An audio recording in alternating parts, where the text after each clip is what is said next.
É bolinha. Existe essa vida inteligente fora de São Paulo, fora do eixo Rio-São Paulo, mas eu estou falando principalmente de São Paulo.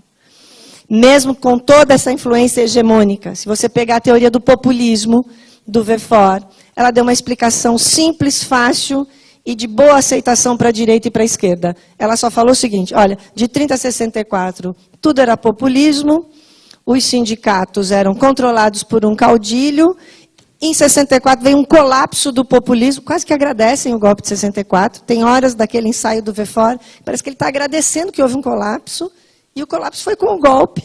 Né? E aí limpou-se o Brasil daquele marxismo, daquele PCB, daquela aliança espúria de classes. Né? E aí trouxe a possibilidade de uma nova autonomia do movimento operário, etc. e tal. E depois nós vimos os governos Lula e Dilma fazendo o tipo de pacto de classes que daria vergonha, né? Daria vergonha, que é brincadeira de criança, perto do pacto de classes que o PCB propunha no pré-64. E a gente tem que encher a boca para falar isso hoje, porque é de um desconhecimento brutal. Quem votou no Brizola, como eu, em 89, no ABC Paulista, berço da candidatura a Lula, deve saber o que eu estou falando. Nós somos perseguidos como se nós fôssemos piores que a direita. Se a gente tivesse votado no Guilherme Afife Domingos, em 89, que era candidato ali, ou no Collor, nós não seríamos tão inimigos da classe operária do ABC, nós, brizolistas do ABC, que tínhamos uma leitura não brizolista, mas do Brasil real, do Brasil do João Goulart, do Arraes, do Valdir Pires, dos mais fraquinhos também, né? O Itamar Franco, em Minas, já era mais fraquinho, mas era desse grupo de políticos do Brasil real. Né?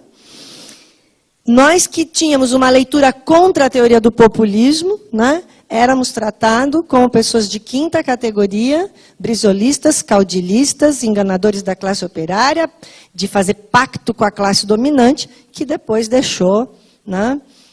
Realmente como brincadeira de criança qualquer tipo de fala de pacto de classes do pré-64 com essa forma espúria, que era o termo que o populismo usava, que os governos Lula e Dilma fizeram, e que se a gente aqui, como esquerda, não tiver a coragem de fazer a crítica ao governo Lula e Dilma à esquerda, como nós estamos fazendo, a gente não sai desse imbróglio, a gente acredita de novo em 2018 que ele é a alternativa, e a gente se enrola de novo e vai ter que esperar outra vez um momento como esse saia na história.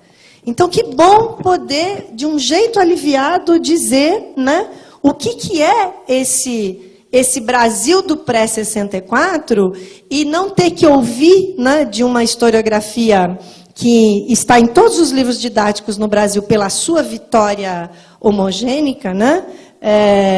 Que o Brizola era o único cara, em 89, que, ainda retomando uma leitura do Brasil do pré-64 e fazendo uma análise fina da ditadura, ele era o único que dizia como cortar as 4, né, patas da posição imperialista no Brasil em 89. No programa do Lula não tinha isso.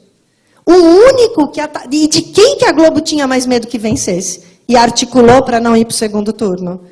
O Brizola. Né? Quer dizer, ou a gente é cego, né? Ou a gente dá uma bridinha dos olhos e tenta entender o que é esse país, o que a maior empresa formada na ditadura militar fez com a candidatura do Brizola em 89. Isso não é brizolismo, isso é leitura de realidade. É dado objetivo de realidade. Eu tenho esses números até hoje, eu dou em quase todas as minhas aulas.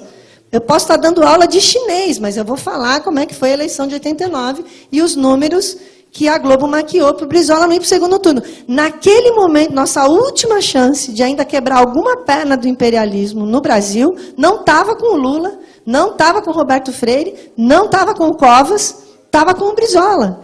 E foi uma grande estupidez da esquerda estas 4 candidaturas não se unirem em torno do Brizola.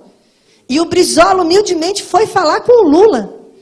E o Lula, que ele chamou a partir dali de sapo barbudo, né? Me recebeu como se fosse um imperador, o Brizola reclamando na entrevista, né? Com razão. Ao invés de me receber como o cara que vinha de longe, como ele dizia, E assim, o Brizola presidente, o Lula vice, um governo que compunha ali com Roberto Freire daquela época, e o Covas, aquelas 4 candidaturas, somos os votos da eleição de 89, e somos os votos da direita, soma Collor e o restante. Eles ganhavam. Ganhavam no primeiro turno. E nós não tínhamos sido entregues a isso que a gente foi entregue a partir do governo Collor. Foi a nossa última chance ali. Agora só essa, de total, né, desespero em relação a todas as possibilidades que o petismo e o lulismo fizeram agora, a gente vê que não levam a lugar nenhum.